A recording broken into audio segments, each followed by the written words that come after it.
Every single day, you and we're creating just mountains of data, photos, documents, music, you name it. But have you ever stopped to think about where it all goes? How do our phones and computers actually remember all that stuff? Well, today, we're going to dive into the fascinating world of computer memory and the ongoing quest to find the perfect way to store our digital lives. Oh, we've all been there, right? You're in the zone, typing away, crafting the perfect email or report, and then bam! The power flickers, the screen goes black, and that brilliant paragraph you just wrote, it's just gone, vanished. That incredibly frustrating moment is the perfect place to start, because it gets right to the heart of why we need different kinds of computer memory. So think of your computer as having two different kinds of brains. First, you've got its short-term memory, which we all know as RAM. This stuff is lightning fast, but it's also super forgetful. The techie term is volatile. It needs power constantly or it forgets everything. Then you have the long-term memory, which we just call storage. It might be a little slower, but it's got a huge capacity, and this is the crucial part. It's permanent. It's non-volatile. Okay, so you might be thinking, why don't we just use that super fast RAM for everything? And that's a great question. Well, that leads us right to the big problem with the computer's main memory. It's not built for the long haul. Here's the real kicker. That primary memory is volatile. It's like a fleeting thought that just vanishes the second you get distracted. You cut the power and poof, everything it was holding is gone forever. Not only that, but it's also really expensive and you can't get that much of it. And that's exactly why we can't trust it to save our most important stuff. So to solve this whole forgetfulness problem, we needed something way more permanent. And that's where the hero of our story comes marching in, secondary memory. This is the amazing technology that lets us save our work, turn off the computer, and come back to it tomorrow, or next week, or even 10 years from now. So what is it officially? Well, secondary memory is basically any kind of computer memory that holds our data for the long term. Now, what's really interesting is that the computer's main brain, the CPU, can't actually use the data directly from here. The information has to get copied over to that fast, volatile RAM first before the computer can actually do anything with it. You'll also hear it called a few other things, like non-volatile memory or auxiliary memory. So what makes this stuff so special? Well, I like to think of it as having three key superpowers. First, and most importantly, it's non-volatile. It remembers everything, even with the power off. Second, it has a gigantic capacity. We're talking terabytes of data, which is enough to store, thousands of movies. And finally, it's way, way cheaper than primary memory, which is what makes all that massive storage affordable for all of us. All right, let's take a trip back in time and start our journey with a technology that was the undisputed king of storage for decades. This was an era that relied on the power of magnets, all packed into an incredible mechanical marvel called the hard disk drive, or HDD. A hard drive is kind of like a tiny, unbelievably precise record player. Inside the sealed box, you've got these shiny circular disks called platters, and they spin around a central point at incredible speeds.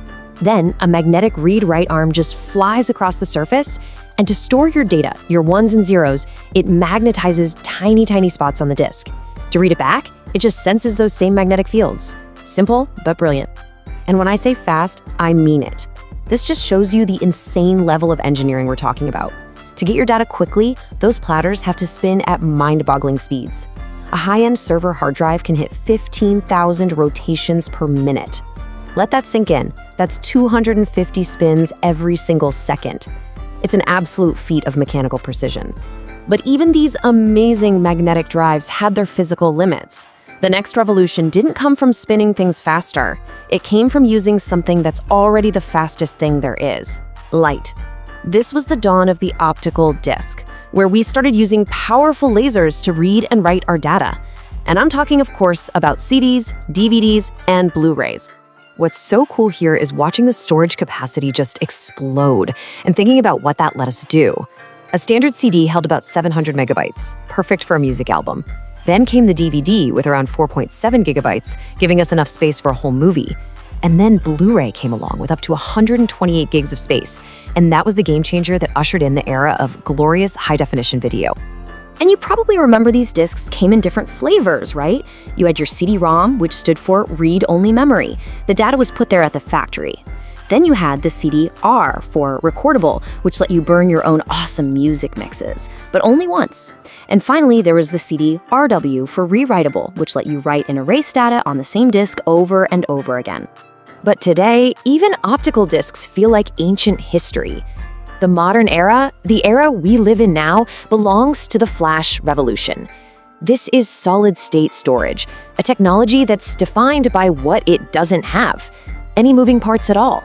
It's just pure, silent, incredible speed.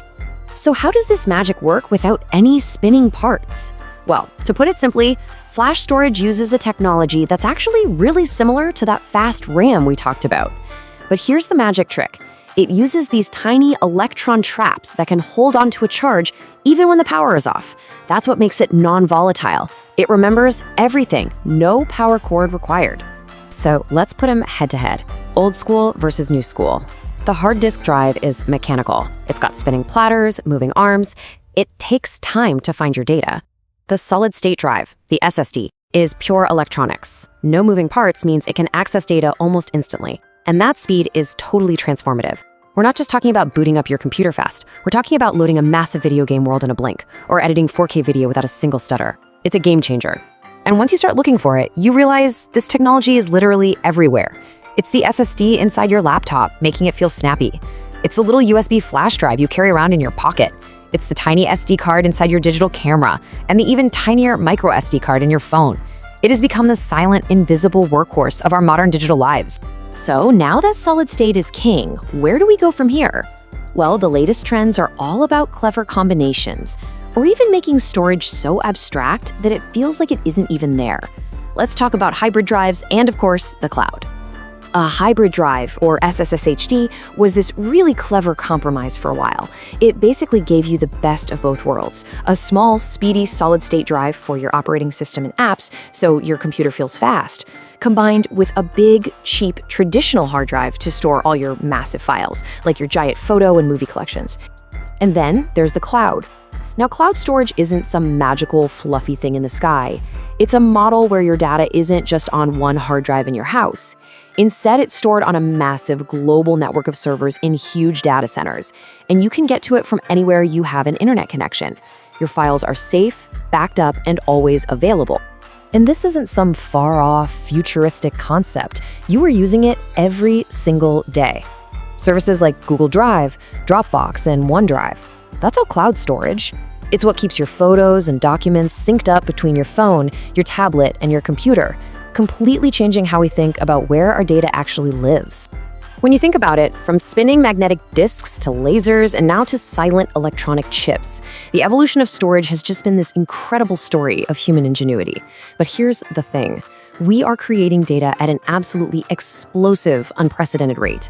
So as our digital universe just keeps expanding, you have to wonder, what will the next storage revolution look like? Are we going to be storing our memories in synthetic DNA or maybe holographic crystals? The quest for perfect storage, well, it's far from over.